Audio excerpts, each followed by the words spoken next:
So this piece is regarding the exploration of emotions through the yogic, Ayurvedic, Tantric, Advaita Vedantic lenses here. You'll see these very similarly. So emotions they're intricately tied to the accumulation of our past experiences, right? And these experiences that we have, they are processed through what we call indriyas. So indriyas, in this, we're looking at our sense organs, okay? So information comes in through the body, through the sense organs, right? Through the eyes, the ears, the nose, the mouth, skin. So information comes in, right? So the mind functions as this repository, and it stores all of this sensory input that's received through these indriyas or channels. So the inputs, like I said, are their touch, taste, smell, sight, right, etc. They're integrated into our consciousness. They're integrated into our consciousness, and they form narratives that shape our emotional responses. Okay? So we have to be able to look at this and understand that emotional responses are tied directly to the interpretation of the experiences which we accumulate through the sense organs. Okay? So these narratives, they become part of our identity, right? We attach ourselves to this consciously and unconsciously, and it influences how we perceive ourselves and the world around us. Okay, so as a result, emotions, they're not just reactions to external events, but rather they're closely linked to these stories, this narrative that we tell ourselves about those events. And we don't necessarily consciously and intentionally decide what that narrative is. Through the accumulation of that information, we form and posit stories around them, right? So joy, sadness, fear, love, right? They're expressions of these internal narratives. Now, that doesn't devalue them or anything at all. We're just looking at how they're formed and what they are. So while these are emotions and emotional states are rooted in our past, right, they also have the power to impact our future. So by understanding and reshaping the narratives that underlie our emotions and emotional states, we can change how we respond to similar situations in the future, okay? So when we understand how they're formed and why they're formed, we then have the power to alter these, the output, right?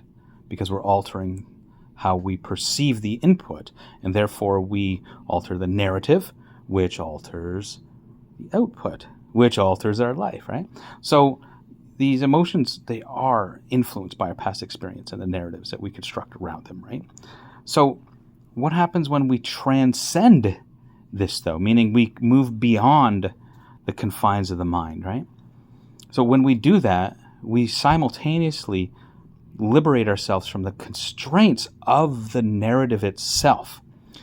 And when we do that, we're no longer operating within the world based on the narratives which we are consciously and unconsciously attaching ourselves to. And because of that, because of unlocking ourselves from the constraints of those narratives, we move into a sense of true free will and freedom of choice, right? Because we're no longer choosing based on a narrative. We're choosing based on no narrative, a free will, right? So the mind is like a storyteller here, right? And it weaves together these intricate narratives that shape our perceptions, emotions, and actions. So as we journey beyond the mind, we move beyond that intricate weaving of the narrative. We step into this realm, what we call pure awareness, right? Which is untouched by the limitations of the narrative. So in that state, which we are all capable of, we exist in the present moment, free from those shackles and burdens of past experiences, and free from the future expectations. So in that state of that pure awareness, there is no attachment to the stories that that once defined us, right? So we're no longer bound by the roles that we have played or the identities we have constructed, but we're instead free to explore the boundless possibilities of the present moment, right? As prior to moving beyond the mind, the present moment meant we were responding reflexively through our mental conditioning and the attachment to a narrative. So without the filter of that narrative, we gain clarity of vision and insight into the true nature of reality itself, right? And that is an ongoing process. We continually develop that insight. It doesn't stop, right? It's not just a point we come to and it's done. It's just an ongoing experience, adventure beyond the mind. So we see things as they are as much as we can without the distortion of that past conditioning or the future projections. So in that space of that pure awareness, this free will, it arises naturally here. It's organic. So we're no longer driven by these unconscious impulses or conditioned responses, but instead we act from a place of this deeper inner knowing, which has been, you could say, cultivated or developed, or we unfold into, that's guided by this deep sense of intuition and wisdom. So this true free will, it comes, with it comes the freedom of choice, right? The actual freedom of choice, rather than the freedom of choice based upon a narrative and a limited constraint, right? Which we have told ourselves we are, right? Through that attachment to the narrative. So we're no longer bound by the limitations of the mind or the constraints of that narrative. But instead of that, we can embrace the infinite potentiality of each moment, right?